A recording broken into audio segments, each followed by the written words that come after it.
Next stop, the kind of homes we're all going to be living in. But before we get there, let's remember what the future used to look like. Till then, my personal choice for you is In the House, Mondays at 8:30 here on NBC. Now we can go back to the future. If you're like a lot of people, you don't know the difference between the internet and a basketball net. When we come back, we'll take you for a ride down the information superhighway.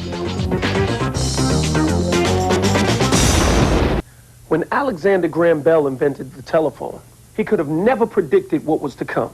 900 numbers, answering machines, faxes. But the biggest change of all happens when you plug your telephone into your computer. They call it going online. And it's created a whole new way for people to meet, talk, or even fall in love. If you're wondering what happens with Scott and Sandra, don't go anywhere because we've got a big surprise coming later. But first, we'll take a longer look at how computers all over the world can link up and communicate.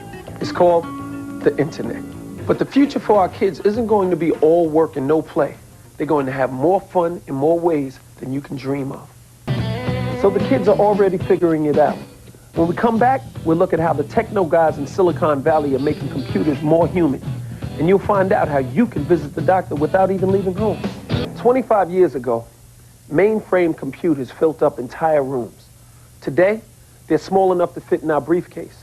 25 years from now, they'll be so small that in many cases, you won't even be able to see them.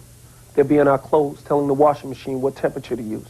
They'll be in your dog's collar so he doesn't get lost. And they'll make everything in your life a little easier. So in the future, there'll be new ways of enjoying art and music.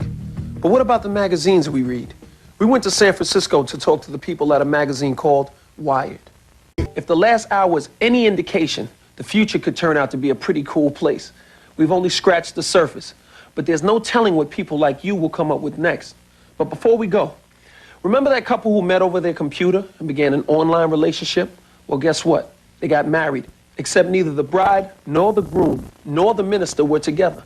They got married online, through their computers, creating the world's first cyber wedding. I'm LL Cool J. See you in the future.